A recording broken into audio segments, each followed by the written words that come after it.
Hey there guys, my name's EarthToLydia and welcome back to another Dead by Daylight news video. Today I have some more concept art for the upcoming maps that are receiving graphical reworks. So for anybody that doesn't know, we are confirmed to be having a graphical update to Gideon Meat Plant and the Crotus Prenn Asylum. Now this is for both maps of Crotus Prenn as well, and today we have some concept art for Father Campbell's Chapel. First of all though, I am going to start off with the game. Here we have an update to a tile that is a staple in the game. Now those of you that are familiar with the map will know that this is a chute that drops you from the upper layer to the downstairs portion of the map. It looks like it's been toned down a little bit. The map overall looks a bit darker.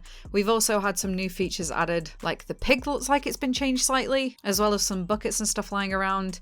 Thankfully, these aren't really areas that you tend to loop, so I don't think they'll be getting in the way too much, and they're more just for decorative features. Also, we can see a little bit of a sneak peek at what the new hooks are going to look like. So unless you've been playing close attention, you probably aren't that familiar with the fact that the game does have its own independent and unique hooks. They tend to have mannequins and then different parts of traps in them. However, these ones look a little bit more defined.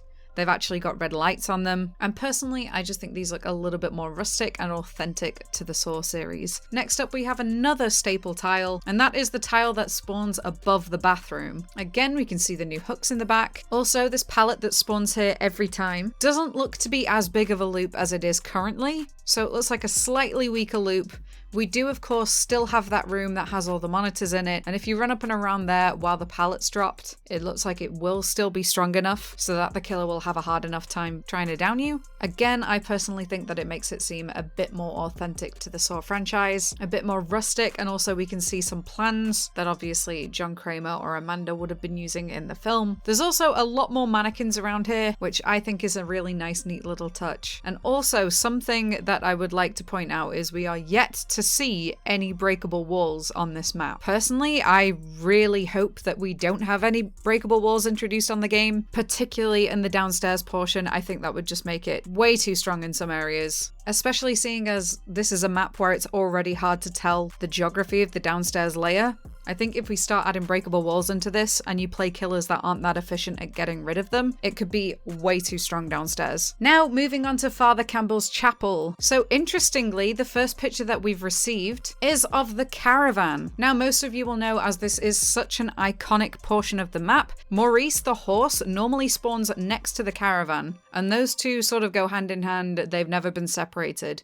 Whereas now, it looks like Maurice is not around the caravan at all, and instead on the portion where he would normally be, and with a generator, that's been replaced by two lockers. It could be that the generator spawns next to those lockers. It does look like there's a little bit of room there to do so. However, the horse will not be there. Instead, he's been moved to a different portion of the carnival. This doesn't look too different overall to what we already have. It just looks like they moved around some features and added in some unique aesthetics to the map, but it doesn't look too different. On the next picture, however, this is giving me major Silent Hill church vibes in here. If anybody's ever played the original Silent Hill, you know exactly what I'm talking about. Kind of similarly to what we had on Mount Ormond Resort, we've had these pews added into the middle of the main building, which usually there isn't really anything that you can loop around. There's just little bits of debris. We do have some charred pillars again, which is going in with the theme of the burnt down disturbed ward too. But yeah, these pews in here are really reminiscent of the picnic tables on Mount Ormond for me. They don't look like they'd be anything that you can really loop around, but it does just look like something where you could cut a few corners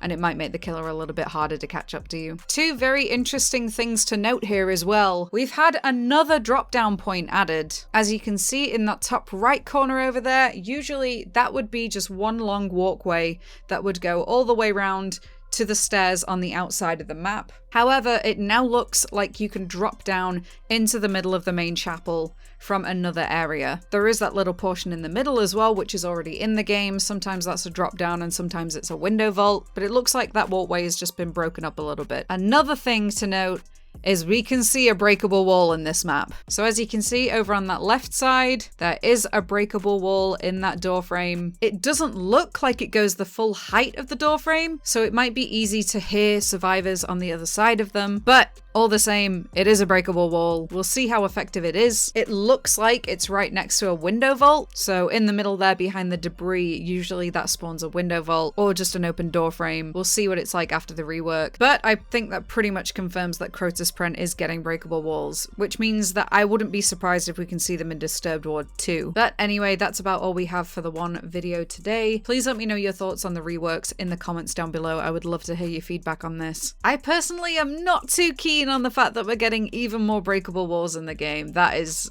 not it for me, especially considering I play slower killers like Legion and Pig and others like that. But I'm guessing we can see these in the PTB from Tuesday. If any of you are interested, I am going to be streaming the PTB over on my Twitch channel, so go to twitch.tv/EarthToLydia if you want to keep an eye on that. Also, how would you go about changing some of the new maps, and which ones do you want to see reworked next? As always, let me know. I love to keep the conversation going. But until next time, all of my social medias are linked in the description. That's the best place to keep up with me, and I want to thank you all so much for making it this far into the video. So until next time, see you later, guys.